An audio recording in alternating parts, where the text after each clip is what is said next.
दोस्तों, आज 26/11 है और 26/11 का दिन भारतीय इतिहास के काले अक्षरों में दर्ज है। मेरे दोस्तों, एक ऐसा मंजर जिसको सोचते ही हम सारे के रोंगटे खड़े हो जाते हैं। एक ऐसा दिन जिसके बाद भारतीय इतिहास में पहली बार आतंकवादी और देशद्रोही जैसे शब्दों का खुलेआम प्रचलन चालू हुआ। मेरे दोस्तों, हमारे हजारों निर्दोष मारे गए और उनको बचाते बचाते हमारे कई जवान भी शहीद हो गए। तो आइए, मैं आप 1000 सब्सक्राइबर के साथ अपनी 50वीं वीडियो पे उन सबको भावपूर्ण श्रद्धांजलि अर्पित करता हूँ। मेरे दोस्तों, दुर्भाग्यवश हमारे देश में आपको देशद्रोही होने के लिए आज के परिवेश में पार्लियामेंट अटैक और ताज होटल पे बम्बिंग की आवश्यकता नहीं है। हर इंसान यहाँ पे एक दूसरे के नज़र में देशद्रोही है। मैं मजाक नहीं कर रहा हूँ। आप किसी से भी पूछेंगे तो उस बंदे के पास पहले से ही बड़ी लिस्ट पड़ी होगी जो कि देशद्रोहियों की होगी। नरेंद्र मोदी देशद्रोही, अमित शाह देशद्रोही, अरविंद केजरीवाल देशद्रोही, राहुल गांधी देशद्रोही, गौ माता की सेवा करें तो देशद्रोही और नहीं करें तो भी देशद्रोही, भारत माता की जय बोलें तो देशद्रोही और भारत माता की जय ना बोलें तब भी देशद्रोही, नेहरू देशद्रोही, इंदिरा गांधी देशद्रोही, सरदार वल्लभ भाई पटेल देशद्रोही, महात्मा गांधी देशद्रोही, मीडिया हाउसेस देशद्रोही, journalist, comedian, cartoonist, entertainment industry, film कलाकार, डायरेक्टर, लॉयर्स, यहाँ तक कि सुप्रीम कोर्ट भी देशद्रोही। मेरे दोस्तों, जब अफजल गुरु और अजमल कसाब जब सोचते होंगे कि यार इतनी ट्रेनिंग और प्लानिंग के बाद, बम्बिंग करने के बाद उनको एक देशद्रोही का टैग मिला, यहाँ पे तो हर एक स्टेटमेंट पे बंदे देशद्रोही का टैग लेके घूम रहे हैं। बहुत बड़ा कंफ्यूजन है मेरे दोस्तों। देशद्रोही कौन? क्योंकि 100 ऐसे काम हैं जिसमें देशद्रोही का टैग मिल जाता है। तो फिर देशभक्त कौन है? देशभक्ति तो IIT और UPSC एग्जाम से भी ज़्यादा डिफिकल्ट होते नज़र आ रहा है। मेरे दोस्तों, हियर इज़ माई टॉपिक। देशभक्ति क्या? Is it virtual reality? क्या ये वर्चुअल रियलिटी है या इम्पोजिशन है? क्या भारत माता की जय बोलना एक देशभक्ति है या नहीं बोल के भी आप देशभक्त हो सकते हैं? क्या गौ माता की सेवा करना देशभक्ति है या फिर गौ माता की सेवा नहीं कर पाके भी देशभक्त बन सकते हैं? देशभक्ति आखिर है क्या मेरे दोस्तों? Virtual reality, that's where we are. Virtual का मतलब होता है एहसास। मेरे दोस्तों, देशभक्ति एक एहसास है। जो भी कर रहे हैं आप, जहां भी कर रहे हैं, उसको यदि ठीक से करें तो देशभक्ति उसी में है।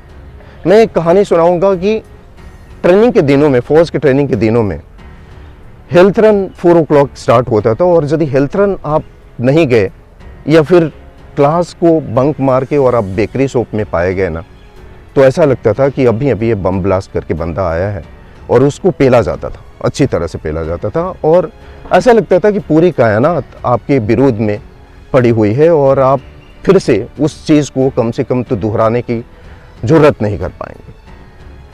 And then this was a kind of discipline there. ये वहाँ पे मेरे कहने का मतलब यही है कि वहाँ पे एक सख्त नियम बनाया जाता है था कि आप यदि ये नहीं करोगे, अपनी ध्यान नहीं रखोगे, क्लासेस नहीं करोगे तो आपको पेला जाएगा। और क्यों पेला जाएगा वो बाद में पता चला कि it became a habit. And after that जब बाहर निकलते हैं तो सारे लोग बोलते हैं कि ये फौजी बहुत डिसिप्लिन्ड है। यू नो कितना पेन बियर करना होता है। मेरे कहने का मतलब कि देशभक्ति केवल वर्चुअल रियलिटी एहसास ही नहीं है, इम्पोजिशन भी है। और मैं पूछना चाह रहा हूं कि इम्पोजिशन है क्या?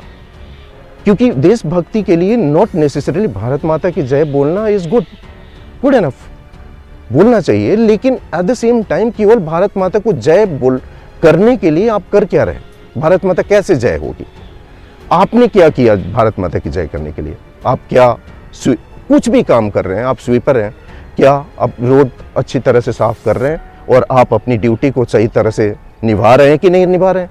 आप ऑफिस जा रहे हैं, आप अपनी ड्यूटी सही से कर रहे हैं? आप कुछ भी हैं, डायरेक्टर हैं, लॉयर हैं, मैनेजर हैं, इंजीनियर्स हैं, डॉक्टर्स हैं, क्या आप अपने से पूछिए कि मैं अपनी ड्यूटी सही से कर रहा हूं क्या? उसमें कोई करप्शन तो नहीं है, कोई आप देह तो चुरा नहीं रहे? वो सबसे बड़ी देशभक्ति है मेरे दोस्तों। मैं एक चीज़ और बताऊं कि फौज में फौज तो आप जानते ही होंगे कि फौज देशभक्ति का प्रतीक है, लेकिन एक बात आपसे शेयर करूं कि फौज में कभी भी ये नहीं बोला जाता है कि चलो देश भारत माता की जय बोलो, और ये मिशन हम भारत माता की जय के लिए, यहाँ तक तो ये पता भी नहीं रहता है कि ये मिशन का लक्ष्य क्या है और ये कहाँ पे इसका एम है। आपको जस्ट बोला जाता है कि लेट्स से अबाउट कि आपको इस 100 मीटर के एरिया को सैनिटाइज करना है, एंड दैट्स योर ड्यूटी। ये मशीन चल रही है, आपको मशीन को देखना है, ये चलते रहना चाहिए, दैट्स योर ड्यूटी। यदि नहीं करेंगे तो पेले जाएंगे। ये मेरे समझ से ये मॉडल जो है, ये हमारे समाज में, हमारे देश के सारे लोगों में मॉडल में आने चाहिए। पुलिस का काम है ट्रैफिक कंट्रोल, सुरक्षा, न्याय व्यवस्था को ठीक करना, but at the same time हर लोगों को एक एक छोटे छोटे जो व्यवस्थाएं हैं और उसमें लोग काम कर रहे हैं, यदि हर लोग अपना काम करने लगें तो मुझे नहीं लग रहा है कि किसी को फोर्स करना पड़ेगा कि आप देशभक्त बनो, और क्या उसका परिभाषा बताना पड़ेगा कि देशभक्ति की परिभाषा क्या है। मेरे दोस्तों, देशभक्ति की परिभाषा कुछ भी नहीं है। There is no definite definition about this patriotism. Only thing कि आपको इम्पोजिशन ये मिलना चाहिए कि आप जो भी कर रहे हैं वो सही से करेंगे और अपनी बुक ऑफ इंस्ट्रक्शन के अनुसार करेंगे।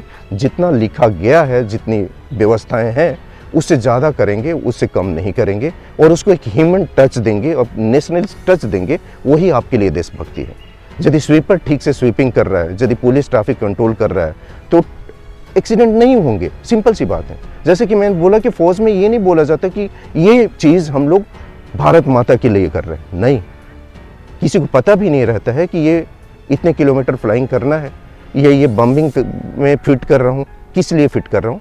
मे बी सिंपल सा सॉर्टी होगी, एक ट्रेनिंग सॉर्टी हो सकती है, या फिर आपको बोला जाता है, कोई भी हमारा सैनिक है उसको बोला जाता है गेट को सैनिटाइज करना। वो पहले भारत माता की जय बोल के और गेट सैनिटाइज नहीं करता है, वो सैनिटाइज करता है, he has the responsibility to sanitise that gate. उसकी रिस्पॉन्सिबिलिटी होती है, जितने देर वो काम करेगा वो गेट ठीक रहेगा, नहीं तो वो विल बी हेल्ड रिस्पॉन्सिबल।